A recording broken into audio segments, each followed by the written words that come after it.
Well, hi folks, here we are again. It's about the 10th of May now, so I'll just give you a quick tour, show you what's going on. I'll start off with my peas that I sowed under this mouse protection. They're coming through a bit patchily because my own stupidity, I actually grew some old seed, so probably only about 10% was viable, but like I said, some of it came through. So what I did, in between them, you can see some smaller ones coming through, I poked some fresh ones in, brand new seed, so they're all coming up. They'll be about a week behind the first sowing, but it doesn't matter. So that's a bit of summer that I sowed that's come through. I think it's the only thing I actually direct sowed this year because it was that cold. Now I transplanted my lettuces last week. I did a video of that, you probably saw that, the world's most boring video, but I've got it under this big cloche I made to keep the wind out because it's been that windy. I didn't want them to all blow away. So anyway, they're in. I haven't been eaten by slugs because luckily don't seem to have many slugs up here. So that's about that. And then my shallots that I've been growing from seed, planted all those, got 2 rows of them in, so there's about 70 or so of those in now. So they're coming on. Same with beetroot. Transplanted my beetroot the other day. Got a short row, about a 10-foot row, so there's about 20 or 30 in there. Garlic's coming along quite well. There's a big variety that I got sent from Tony. It was a big purple one. It's absolutely huge bulb. It was about the size of a grapefruit, so I planted that. First row's my own stuff from last year. The one at the end, Solent White, which is a bit bigger, and the one in the middle is this giant variety. So we'll see how that gets on. Now in amongst here somewhere, I'll try and zoom in. There are some carrots, if you can see, just coming up now, which are going to need a bit of thinning out. So that's my carrots. Planted loads of spuds in pots this year. Golden Wonders, the best chipper ever, but none have come up, I don't think. We'll have a look. I've got some Sarpo Mira. Oh, there you go, Sarpo Mira's through, just the first shoot coming out. Never grown Sarpo before, but, or Sharpo, depending on how you're supposed to pronounce it, but I just grew them because they're supposed to be the most blight resistant potato they're out there, so if we get blight like last year, at least I'll have some potatoes, because apparently they actually are almost 100% blight resistant. So like I say, not a lot going on. Oh no, there we go, another one. What variety is that? Shal. So that's my Charlotte, that'll be my early ones. So it's just coming through. Anyway, we'll have a look at polytunnel now. That stuff is growing because it's no matter what the weather's like outside, it's cracking inside. And that's the difference between my potatoes outside and inside. These are my rocket, which are rocketing on. I've earthed them, nearly earthed them right up to the top now. So they're growing well in this heat. They should be ready in, well, probably, I would say about a month's time or so. I've got all my kale and my cabbages growing here, and some Aquiles broccoli. They're the smaller ones. They're absolutely amazing broccoli. They only grow to about 12 inches tall, unlike some of the broccoli which can be, you know, really big plants. They're really small, but you get a huge head on them. They're just as productive as a massive variety, so you can plant them a foot apart and they don't take any room up in the garden, and they're absolutely amazing. So that's my French beans. Like I said, I only grow 5, 6 inches apart, and believe me, I'll get about 4 or 5 pound of beans off each plant. Because what I'm going to do, I'm going to grow them up this cairn, and when they get to the top, I'll put some string and rope across to the top of my polytunnel, and I'll grow them across, so you get like 12 foot of growth, and they hang down like that above your head, and you can just pick them. So I decided to grow my courgette in my pot this year, in a pot this year, rather than in the ground, because they get so massive, they just take too much room up. So that's what I'm doing with that. It looks a bit pathetic, but from small acorns and all that. Now these are my Aldi strawberries. Now, I've never seen out as bloody productive, not productive, as vigorous as these. The leaves are absolutely massive, so if strawberries are out like that, anything like the size of the leaves, we should have a good crop. There's loads of flowers on, and some have actually dropped off, so we've got the start of the odd strawberry coming. So like I say, it's 6 for £1.50 from Aldi. You can't go wrong at that price. So these are some of my onions from Sets, my giant Kelsey onions, which are still doing alright. This is just a new one for me, where I produce my own onion sets, see how they get on.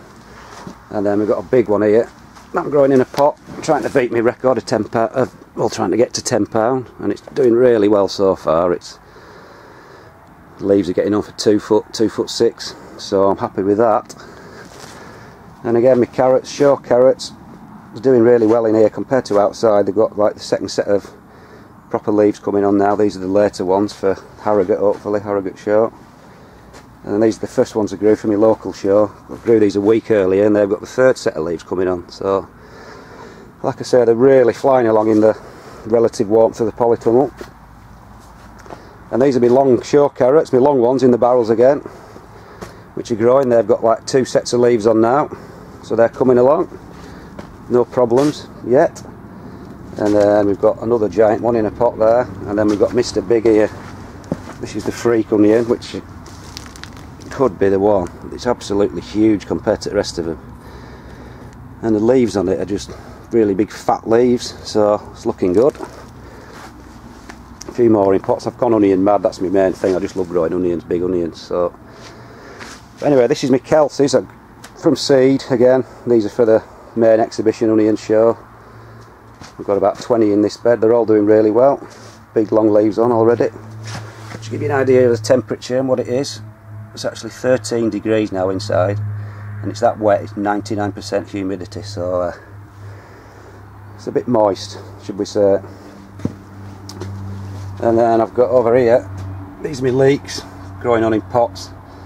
I should be planting those out probably the end of this month, or maybe about 2 weeks, so they might be right.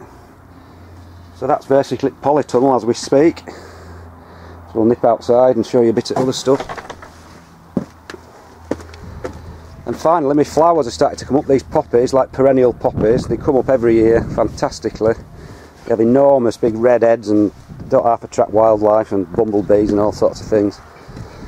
Same with these iris and stuff, they're all coming up again. It's taken a while for them to start. They're as late as anything this year, but when they do get going, you don't have to get a really good show off them. I'll just show you the difference between inside and out. These are the same carrots that I'm growing inside, outside, and as you can see, they've only just germinated because of the cold.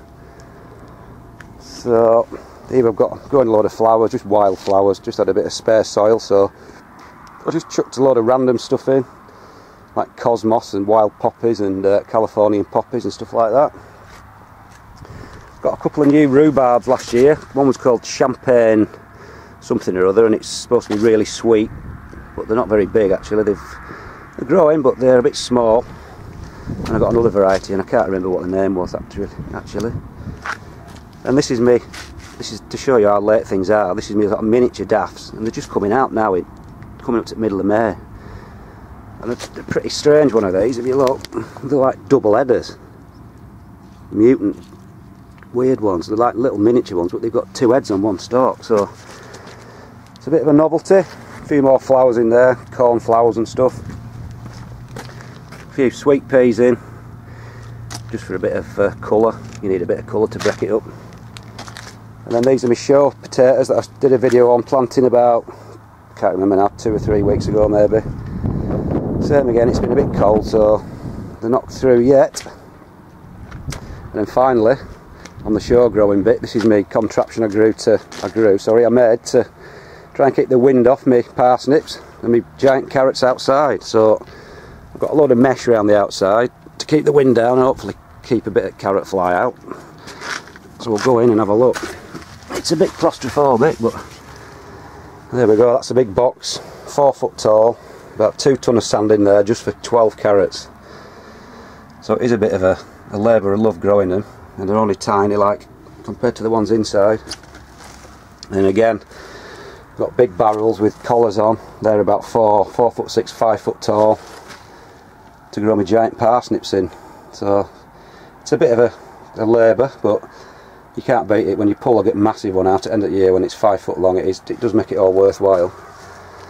So that's it. I've got 5 in there, 5 in there and 4 in another box, and they seem to be doing quite well in here, because last year it was so windy it just used to blow all the leaves off, but because I've got this polycarbonate size, that'll keep the rain off. So we're going to have a wander into the final bit. There's my tree.